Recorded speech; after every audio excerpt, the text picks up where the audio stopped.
La idea de esto es hablar sobre el sistema político.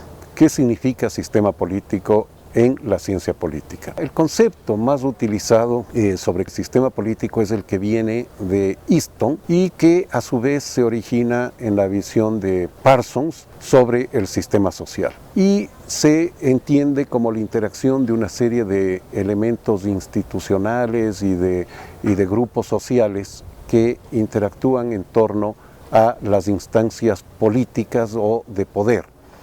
Pero yo personalmente creo que ese es un concepto demasiado amplio y que hay que utilizar algo que sea más específico y que nos permita sobre todo contar con un elemento apropiado para la investigación de casos empíricos. Y para ello yo propongo una diferenciación entre tres niveles. El primer nivel es el nivel de la sociedad o de la comunidad política, que es en donde se encuentran las personas de carne y hueso, los seres humanos, los grupos sociales, y donde se producen valores, se producen las creencias de la gente, donde se construye la cultura de la gente, la cultura política, en fin. Un segundo nivel es el que yo creo que debe llamarse propiamente sistema político. Sería en esta interpretación el nivel en que se encuentran las instituciones políticas y en el que se producen los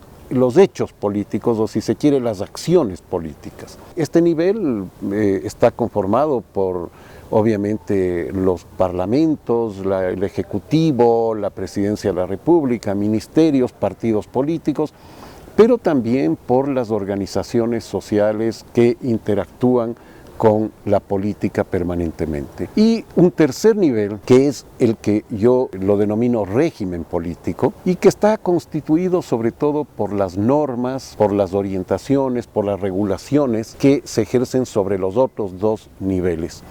En este nivel tenemos típicamente, digamos, las constituciones, las leyes, pero también tenemos normas no escritas que prescriben las acciones de los ciudadanos. Entre estos tres niveles se producen interacciones, evidentemente. Del nivel de la comunidad política hacia el sistema político se dirigen demandas, se dirige representación, se dirigen expectativas respecto a lo que debe hacer ese nivel político. Y podríamos decir, en una palabra, desde la comunidad política hacia el sistema político, se estructura un mandato. La gente da un mandato a quienes están en ese otro nivel. En el sentido opuesto, desde el sistema político hacia la comunidad, hay gobierno, hay rendimientos de gobierno, hay acciones políticas y hay rendición de cuentas. En el sentido ascendente, desde el sistema político hacia el régimen político, hay acuerdos, hay consensos, hay la estructuración de acuerdos políticos que permiten estructurar normas de conjunto. En el sentido opuesto, en el otro lado, desde el régimen político al sistema político, hay normatividad, hay regulaciones, hay disposiciones que determinan lo que es permitido y lo que no es permitido o lo que es prohibido para que se realice en el sistema político y también en la comunidad. Esto nos lleva finalmente a que por un lado tenemos una estructura de legalidad y por el otro lado tenemos una estructura de legitimidad. Cuando todos estos elementos funcionan adecuadamente, el conjunto de esto, que yo prefiero llamarlo ordenamiento político, es legítimo y es legal. Si falla en alguna de las partes, puede terminar por no ser legítimo o no ser legal o ambas cosas a la vez. Por lo tanto, es un sistema de sistemas que tiene una interacción permanente, que tiene un juego de retroalimentación entre sus diversas partes. Por lo tanto, tiene inputs, tiene outputs, que son a los que me refería cuando señalaba las relaciones que hay entre cada uno de los niveles que conforman este ordenamiento político.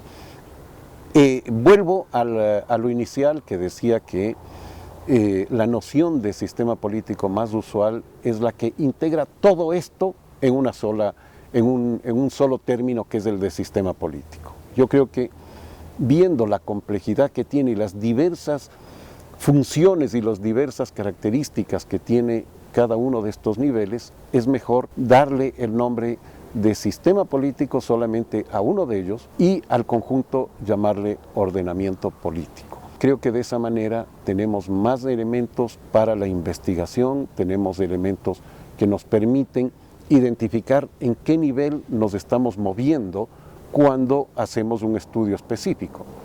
Por ejemplo, si estamos estudiando desde la ciencia política o desde cualquiera de las ciencias sociales, el nivel normativo, el nivel más alto, podemos estar haciendo un estudio, por ejemplo, de derecho constitucional, o podemos estar haciendo un estudio de leyes, o podemos estar haciendo un estudio de la lógica interna de la normatividad existente en una sociedad determinada.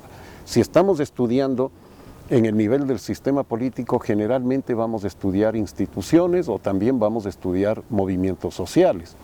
Y si hacemos nuestro estudio en la sociedad, posiblemente vamos a estudiar cultura política o vamos a estudiar interacciones en la sociedad, o vamos a estudiar, como se lo hace por ejemplo a través de las encuestas, las opiniones, las actitudes de la gente. Entonces esta identificación de niveles nos permite tener una claridad y un manejo conceptual más adecuado para la investigación empírica.